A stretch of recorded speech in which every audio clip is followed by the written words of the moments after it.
I freaking love this topic, but staying focused in entrepreneurship, but staying hyper-focused. And yes, I could not fit the ship on the same line as entrepreneur, misprojected that. So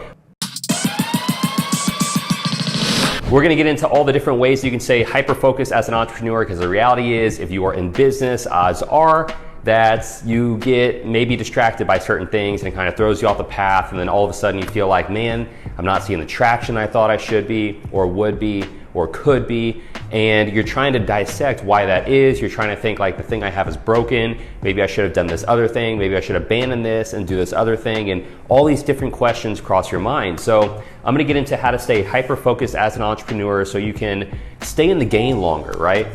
There's a saying that I live by, and it's time in the game over timing in the game. And basically that just means timing in the game is when you come in, blow it up right away, and then you become a flash in the pan and your career's over in like a year, right? Because you did everything on hype. Time in the game is understanding the game of business and life and understanding how to stay in it longer, so you will inevitably, without question, become good at it by just sheer increased amounts of repetition versus somebody else. And so we talk about this a lot. It's kind of like if you see somebody come into the market, right, and whatever you do, and then once they come in, you're like, man, they're gonna blow it up, they're so good. But then after a year, you're like, man, who is that guy or that gal that like was killing it, and they created that thing? What was their name again? And that's gonna be what ends up happening. And that's what happens when you focus on timing in the game, which is trying to like move on hype. And I'm gonna show you how to avoid that. All right, so number one is you need a long goal. Your long goal is gonna be whatever you're playing this game of business for. What are you building this vehicle for, right? Because at the end of the day, your business should just be a vehicle for you and everybody involved in it to acquire your destination. If you do not have a long goal, this is a little different than the mission for the company and the vision for the company. This is your specific long goal. For me, my long goal is retirement by a certain age. At this, retirement for me is having $6 million in a whole life account that returns me 4% a year. I can borrow against those dividends to make $240,000 a year completely tax-free by living on debt, okay, with a non-conditional loan that's collateralized by the money inside of the whole life policy. That's my long-term goal, which I'll be at by 35 years old. Now you need to understand what your long goal is, so you understand why you're building this vehicle. You should know that your business, it doesn't matter how much you enjoy it, how much you like it, is always for sale if the right price is presented to you, okay? Next are gonna be your milestones. Milestones are gonna be the little things that you are working towards within acquiring this long-term goal, that you can see that you are seeing momentum. Now this can be a lot of different things, right? I like to create something called an identity map, which I may drop a link for that for you guys to download somewhere around this video. But the milestones can be a lot of different things, and these are things on your vision board. So your long-term goal will be a very specific, quantifiable thing, okay? Your milestones are your short-term goals. So we'll put L for long-term goal and S for short-term goal. Your short-term goals are things like, did you get the car you wanted to get? Did you get your parents the stuff you wanted to get? Like maybe you wanted to retire them, whatever you define that as. Did you get the new place you wanted to live? Did you get the new relationship that you wanted to acquire, whether it's like a boyfriend, girlfriend, marriage, whatever? Okay, these are all different short milestones, okay, that you can accomplish between that. So you wanna have those on your identity map. Next are, what are your non-negotiables?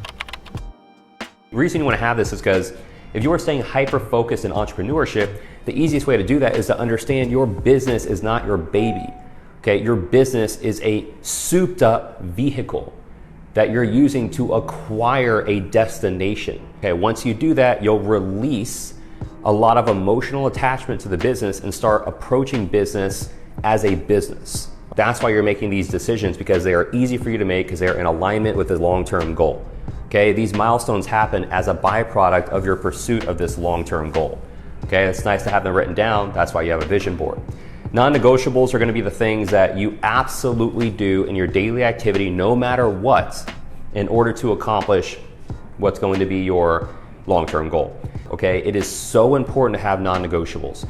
Non-negotiables are going to be the thing that when you wake up and you say, I am absolutely reading for X amount of time every morning. I work out every day, X amount of days per week for this long. I absolutely eat this amount of whatever, I sleep this amount of whatever, I say no to X, Y, or Z, right? Because the thing is, when you become more successful in life, you're gonna have bigger distractions, okay? Distractions don't stop because you become more successful. They actually come in higher velocity to bigger degrees, right? So let's say an example, like when you first start out, a distraction might be like, hey, I'll give you an opportunity to make $60,000 a year.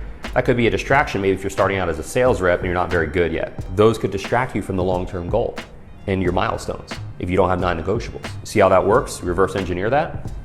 So the non-negotiables are the daily activities you need to accomplish and acquire all the milestones which lead up to your long-term goal.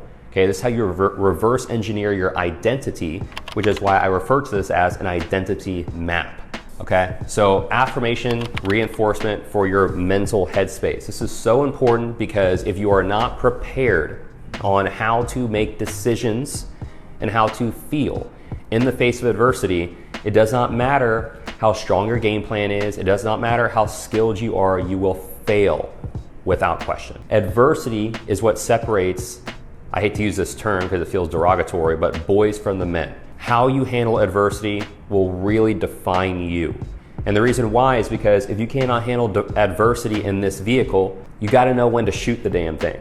Okay, you gotta know when to take the thing behind the barn, as Kevin O'Leary would say, and just shoot the damn thing, okay, if it's a dead business. But if you know it's not a dead business, right, and you have the game plan to turn it around, you have great mentorship, then you gotta understand that it's just simply adversity and you're learning new things. If you can't not accomplish and overcome those new things in this vehicle, you will inevitably cap your potential at wherever you said you quit at constantly overcoming that adversity in that vehicle, and you will run into that adversity again in another vehicle at some point in time, at which point you need to decide, am I also going to quit again? Or am I gonna choose to overcome this adversity this time around, at which point you will probably have resentment with yourself that you could have done it earlier. Okay, so it's very important to understand that you need to have certain things you recite to yourself whenever adversity strikes, so you know it's just simply adversity and nothing more, nothing less. And one of the things I recite to myself is good has to coexist with bad. If the two are not happening at the same time in my reality, I cease to exist. So thank God for adversity. Okay, it's normal, expected, and welcome.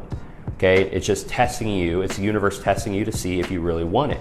So making decisions on data, this is so important. A lot of business owners get caught up in all the shit they deal with, and they think that things are going wrong because they let their emotions dictate their actions. And when you're that erratic, as Warren Buffett would say, if you can't control your emotions, you can't control money. It's just a fact. And if you do not make decisions on the data, you will make very bad decisions, okay? They will not be in alignment with the long-term goal, or they'll be in alignment with the long-term goal, but it'll be the path of the most resistance, okay? And ideally, you want the path of least resistance. In the terms of the data, you wanna look for what's not broken. Okay, that's a question people don't ask themselves. A lot of CEOs and entrepreneurs get so caught up in the hype of their success, they become their worst enemy because they're constantly looking at what's going well, okay? So they become their biggest cheerleader and they say, oh, I mean, this is what's going great, this is what's going great, but you need to start asking yourself more often, how can this go wrong? What is not working here? What are the things we're not asking? Okay, those need to be the questions you defer to. Nobody cares about your success, we care about getting 1% better. That's when you're prioritizing the vehicle, becoming the best vehicle it can be to get you to the destination. Next is being able to understand where your opportunity is, your gaps of opportunity to become 1% better. If you're not focusing on 1% better every day, you're focusing on becoming obsolete over some amount of time, right? Those are the only two options. You have to focus on 1% better every day and what are the areas of opportunity, or you're opting in to become obsolete. 6 is gonna be your identity map. We're going to have at the very top, it's gonna contain who you were and what you've done, who you are today, and who you will be in what amount of time, and the more detail, the better. If I were to sit here and tell you I'm gonna go buy a house, cool. If I sit here and tell you I'm gonna buy a house that's gonna have a fire pit in the back, we're gonna have a pool in the backyard, we're gonna have a swing for the kids, that's gonna hang off a big tree, we're gonna have an island in the kitchen, a fireplace in the living room, we're gonna have a wraparound cap, like all these different things that you're gonna start picturing in your head. If you cannot have exact imagery, you're going to create a version of these things here on your identity map that are going to be dictated by somebody other than yourself. Whatever you believe or not, I believe in vibrations of the universe. The more detailed it is, the things that you say, the more detailed that reality is that gravitates into your existence. Next thing you want on this is going to be what you will become in what amount of time, which is going to be the vision board. So put all the things on your vision board that you want to acquire so you can acquire versions of that thing. It's so important that you do this. You need to have a vision board, whether it's an actual board on the wall or it's a board on this doc. I put everything on a Word doc. Hopefully that was helpful, a little longer than usual, but I wanted to make sure I really dived into how to stay hyper-focused as an entrepreneur. This will help you not get distracted if you can follow this formula, because you will have an exact map as it relates to who you're going to become and ways to prevent yourself from veering off track when it is actually unnecessary. Because remember, time in the game always trumps timing in the game. All right, hope this helps. Catch you guys on the next one.